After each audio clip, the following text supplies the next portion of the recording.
بسم الله الرحمن الرحيم. عن ابن عباس رضي الله تعالى عنه قال: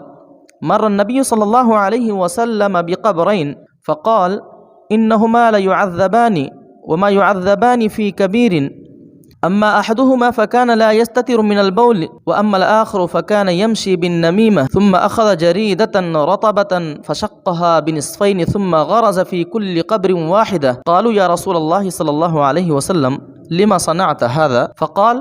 لعله أن يخفف عنهما ما لم يبس. رواہ بخاری و مسلم۔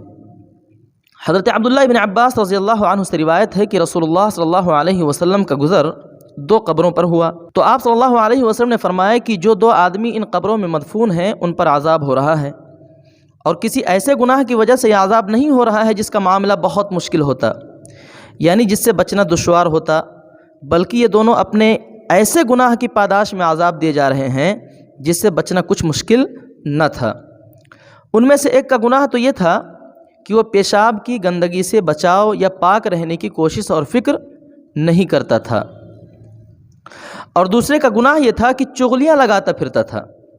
پھر رسول اللہ صلی اللہ علیہ وسلم نے کھجور کی ایک ترشاخ لی اور اس کو بیچ سے چیر کر دو ٹکڑے کیا، پھر ہر ایک کی قبر پر ایک ٹکڑا گاڑ دیا۔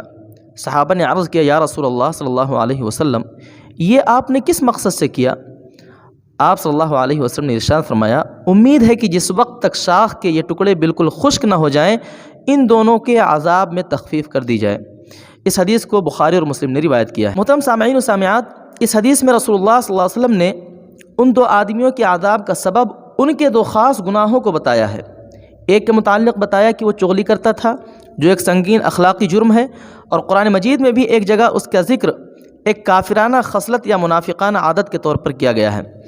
اور کتب قدیمہ کے بہت بڑے عالم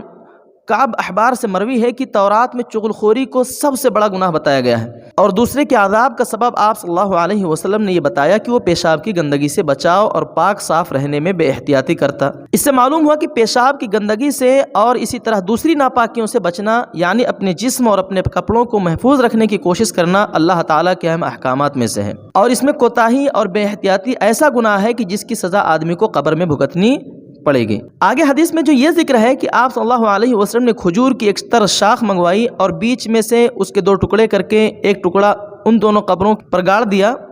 اور بعض صحابہ نے جب اس کی بابت دریافت کیا تو آپ صلی اللہ علیہ وسلم نے فرمایا کہ مجھے امید ہے کہ جب تک ان ٹکڑوں میں سے کچھ تری رہے گی اس وقت تک کے لیے ان کے عذاب میں تخفیف کرتی جائے گی۔